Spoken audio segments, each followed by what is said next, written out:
We're going to talk about hillbillies, hollers, and a whole lot more right here on Living Legacies of the Ozarks.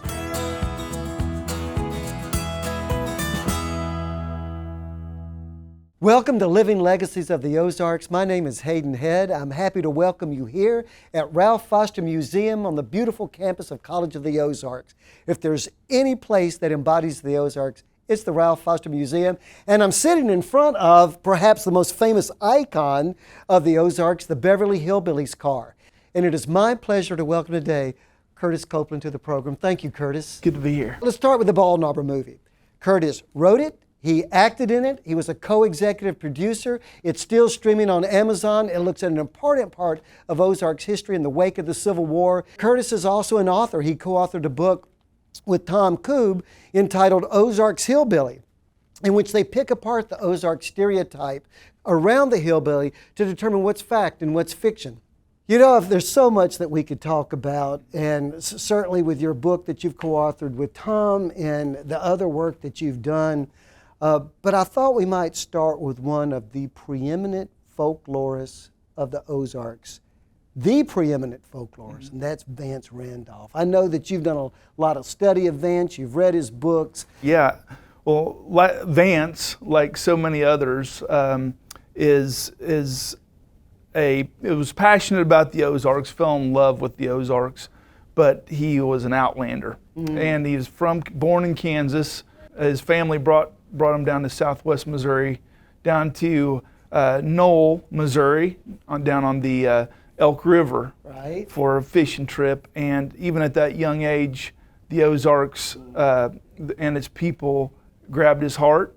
And 20 years later, he picked up his Kansas roots and moved to Pineville, Missouri, and spent his entire life documenting Ozarks folklore and folk songs, carrying this old recording equipment. Well, that's what I was going to ask you. How did he do that? Yeah, it's like the old aluminum records, and he had a recording device he borrowed from the Library of Congress, and he'd take it out to the backwoods, either by mule or car or however he could get it there, and recorded fiddle tunes and ballads and all kinds of folk songs, and wrote books, articles, and collected just so much material that he quickly became recognized as the expert on Ozarks folklore and folk ways. Quite a contribution to Ozarks culture, because all that would have been lost without him.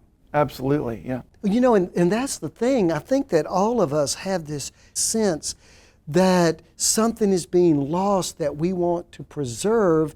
And Vance and others, I presume, in his circle, had that same goal. I like those insights into Vance and to that role that he plays, and we'll pick up some more right here on Living Legacies of the Ozarks in just a minute.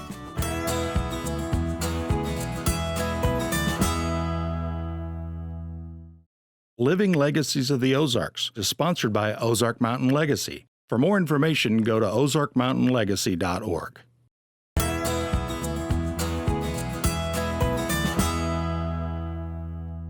Annette here at the museum has gifted us temporarily with a partial stack of Vance's books. I mean, this is and this is nowhere near the complete work that he's done. Right. So how much does it take for a man to get his street creds with academia, having done this much? This is one volume of ballads, and he's got a 4-volume That's right, series in addition to this, and another one of these volumes. That's right. So what do you make of that? Why were they so reluctant to recognize him, given the prodigious output that he had?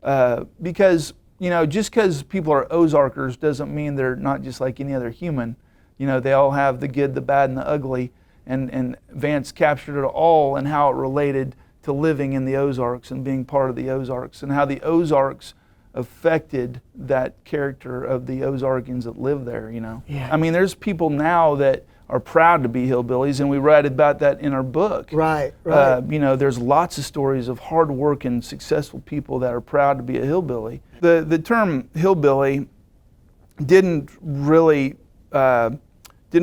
take off until about the mid-20th century. I mean, there was always a little bit of some derogatory talk mainly from outsiders, many of them who'd never been to the region, about hill folk, you know.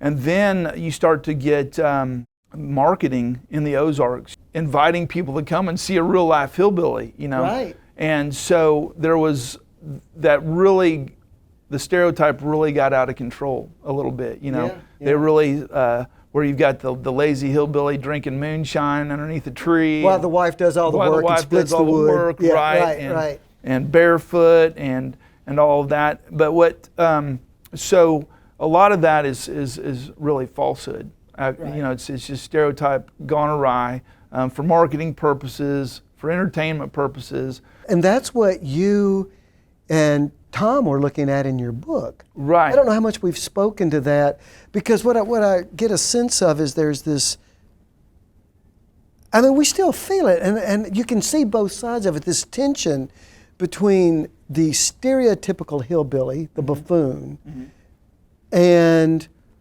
the beauty of the Ozarks and the invitation to bring people in, and the sense that those might somehow be in conflict with each other. But the problem, what gets overlooked is, so there are elements of the hillbilly stereotype that are based in truth. Sure. Just like any comedy or any embellished Sure. thing. Yes, moonshine, it was a real thing in the Ozarks, whether it be for personal use or trying to make money during the Depression or whatever. Feuds, you know, territorial feuds between neighbors and families. There's lots of stories about that and throughout history.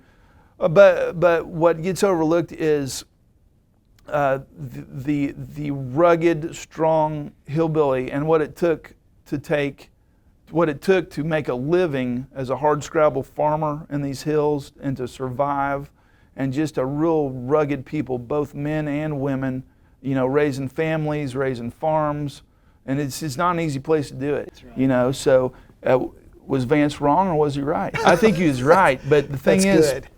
you know, the Ozarks is a limited resource. It's a limited geographic area. It's a beautiful place, and that's something that the Hillcrofters is concerned with. Well, I wanted to ask you about that, because I think that's a fitting way for us to close, is the Society of Ozarkian Hillcrofters. So I'm glad that you brought that up. Why don't you just tell us briefly about what the Hillcrofters do? Maybe explain briefly, too, if you can, the origin of the name. Okay. Well, the Society of Ozarkian Hillcrofters was started way back in 1931 by Otto Rayburn, who was a really good friend of Vance, very similar in their biographies, both from Kansas, both Outlanders, both fall in love with the Ozarks, both dedicate their lives to document the Ozarks. And I was looking at their mission of preserving Ozarks history, culture, and the environment, and I thought, man, that is more important today than it was 85 years ago. And if that becomes diluted and we just become this gray area just like anywhere USA, then we've really lost something.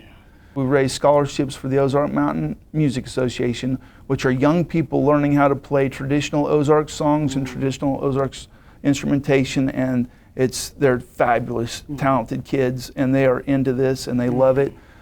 We just recently helped preserve the old Uncle Ike's Notch Post Office, about a 120-year-old building. We got it moved up to Shepherd Hills and restored with the help of Jeff Johnson at Shepherd.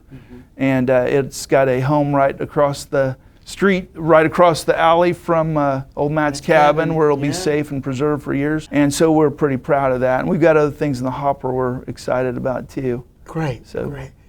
Good work. Thank you so much, Curtis. Well, thank you, I appreciate Hayden. your time today, Yeah, man. And yeah. it's good to learn about Vance. I think for so many people, he's a forgotten figure. And right here in the museum, he's in the Hall of Fame here. That's and I'm right. sure people, when they come and they look at Vance, they think, well, who was he? And I hope that people will have some sense of his love of this place and the people and what he's done to preserve it.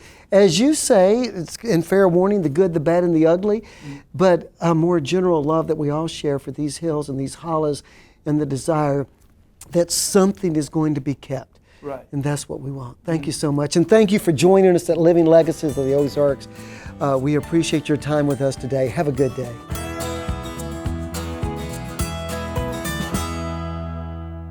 Living Legacies of the Ozarks is sponsored by Ozark Mountain Legacy. For more information, go to ozarkmountainlegacy.org.